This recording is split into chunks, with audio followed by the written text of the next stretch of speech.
Olá, galerinha do sexto ano, tudo bem com vocês? Eu espero que sim, comigo também está tudo bem. Hoje nós vamos iniciar o capítulo 8, que vai falar um pouquinho sobre teatro, o início da ideia do teatro e também sobre jogos teatrais, tá ok? Então, abram a apostila aí, estamos na página 268, ok? Bom, origens do teatro. Então, quando a gente pensa no teatro, professora, como é que surgiu o teatro? Quando que foi que começaram a fazer teatro? Então, o cenário é mais ou menos o seguinte. A gente pensa em uma festa, então, na Grécia, em que todos estavam ali celebrando o deus, deles, que era o deus Dionísio, que era um deus do vinho e do amor. E, posteriormente, ele seria também do teatro. Qual era a proposta deles? Eles celebravam a ideia de uma colheita nova, de uma nova safra de uvas aí. Então, o que é legal a gente pensar? Tava todo mundo celebrando, todo mundo comemorando, todo mundo, feliz pela colheita que tinha acontecido.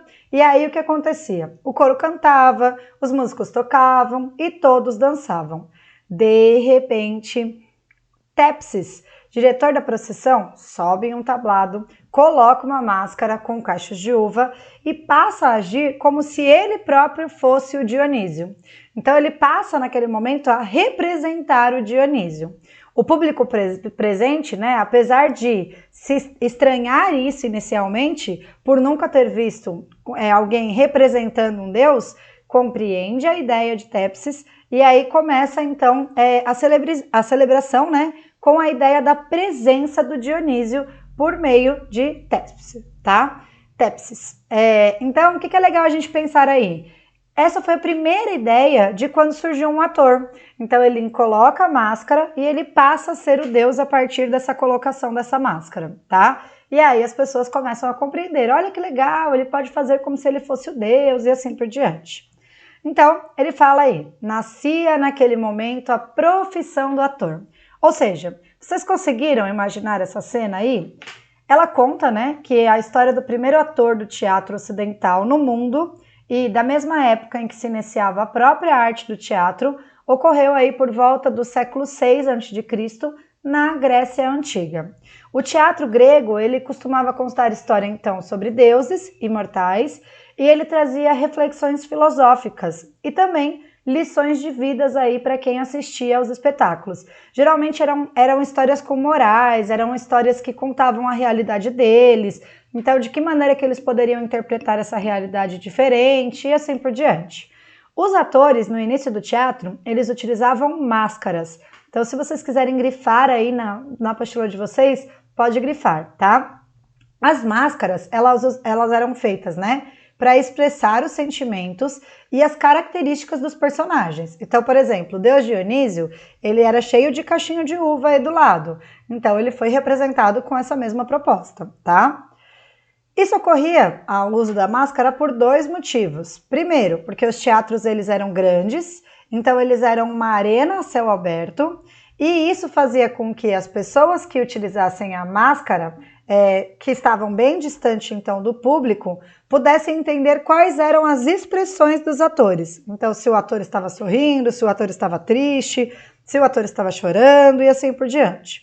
E o outro motivo é o fato de projetar a voz do ator. Então, se vocês notarem, as apresentações ocorriam aqui embaixo e aqui em cima a gente tem onde fica o público. Então, ou seja, a gente não tinha, igual a gente tem hoje, meios tecnológicos para isso. Claro que havia toda uma estrutura, toda uma ideia para a propagação dessa voz, mas a pessoa que estava encenando tinha que falar em voz alta para que todos conseguissem ouvi-los. E aí a ideia da máscara fazia a projeção dessa voz também, tá? A história encenada no teatro grego, ela era contada tanto pelos atores quanto por o coro. Então grifem aí o coro também, tá? O que o coro fazia? Ele era um grupo de atores que junto comentavam e explicavam os conflitos da história e sentimentos das personagens, tá? Então é legal a gente pensar que o coro ajudava a entender o que estava acontecendo. Vamos supor, eu, professora Mireia, ia lá me apresentar, e aí eu começava a chorar, começava a fazer algo relacionado aí à minha encenação. O coro ia explicando, professora Mireia agora está sentimental e ela começa a chorar. certo? Então o coro, ele era o que a gente chama aí de uma espécie de intermediário entre o ator e o público, tá ok? Bom, outra função da máscara no teatro da Grécia Antiga, tá? A cultura grega, diferentemente da nossa, ela não considerava a mulher como cidadã. Então, por essa razão, somente homens podiam fazer parte da encenação, sendo as máscaras utilizadas por eles para representar também personagens femininas. Então, no início do teatro, quando a gente pensa no início do teatro grego, somente homens encenavam, mas havia algumas peças em que era necessário ter a atriz, né? Mas o que eles faziam? Como ela não poderia estar lá, por causa, né, dessa ideia da cultura deles aí, eles representavam a mulher com a utilização da máscara. Então, contava-se uma história que tinha toda uma ideia por trás, né, todo um ensinamento por trás, mas as mulheres não encenavam. Quem encenava eram apenas os homens, utilizando as máscaras femininas, tá? Bom, e aí ele fala o seguinte: você já viu algum personagem cuja função seja explicar a história que está acontecendo? Vocês já viram isso? Vocês já viram alguém que vai explicando a história? Né? Em algum momento vocês já viram alguém que vai contando o que vai acontecer na história? Nada de spoiler, né? A proposta aí é contar de fato o que está acontecendo na cena. Por exemplo, se a gente pensar numa pessoa cega, não necessariamente ela consegue entender tudo o que está acontecendo na cena. Então, às vezes, uma pessoa poderia ir contando ali, olha, agora ele está agachado, agora ele está chorando, agora ele saiu correndo. Então, vocês já viram isso ou não, tá? Então, ele fala, apesar de hoje em dia haver no teatro vários estilos de encenação, existem textos e companhias teatrais que utilizam o coro, como no teatro grego, tá? Então, aqui a gente tem um exemplo, tá? Coro da peça de teatro Édipo Rei, em montagem russa de 2016, a produção é parte de um projeto em que trabalham juntos o teatro e o teatro Vaktovik e o Teatro Nacional da Grécia em Atenas, tá? Então, dependendo da peça e da história contada pela peça, o coro ele é formado por vizinhos do bairro do personagem, tá? Que comentam a vida dela, fazendo com que o público acompanhe a história por meio de diversas opiniões e questionamentos. Aí ele vai contar um pouquinho sobre a peça Édipo Rei, tá? Ele vai contar a história desta peça Édipo Rei e o que acontece nela. Então ele fala, na peça Édipo Rei, tragédia grega, escrita por Sófocles no século V a.C., o coro é parte essencial da trama, comentando os sucessos e as infelicidades do personagem principal aí, tá?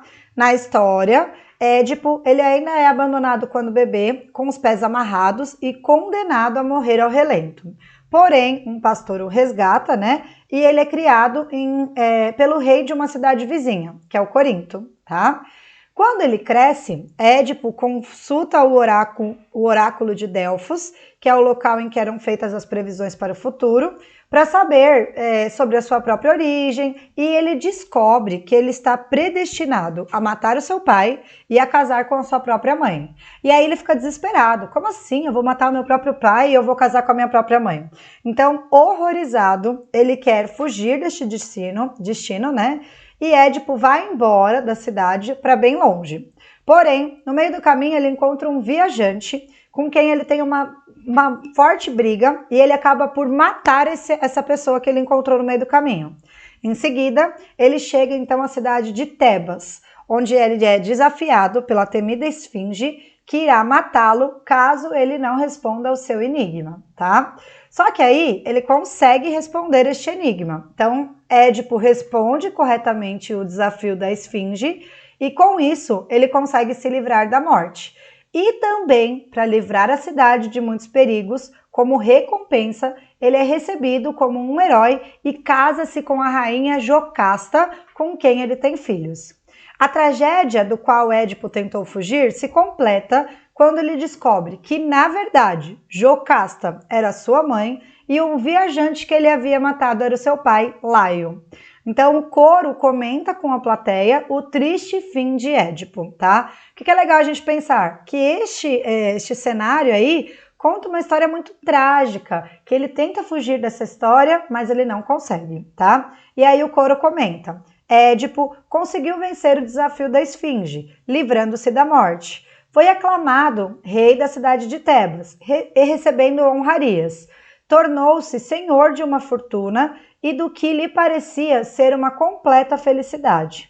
Mas que reviravolta ao saber a verdade! Haveria alguém mais infeliz do que ele? Então, o que vocês acham aí? Tem alguém mais infeliz do que Édipo, que tentou fugir dessa realidade da vida dele?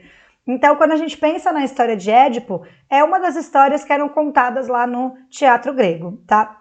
Eram histórias que tinham toda uma linha por trás, todo um ensinamento por trás e assim por diante, tá? Atividades para essa semana. Nós não teremos atividade prática nessa semana, nós temos apenas as questões da página 274, 1, 2 e 3 e o para conferir, página 277, 1 e 2.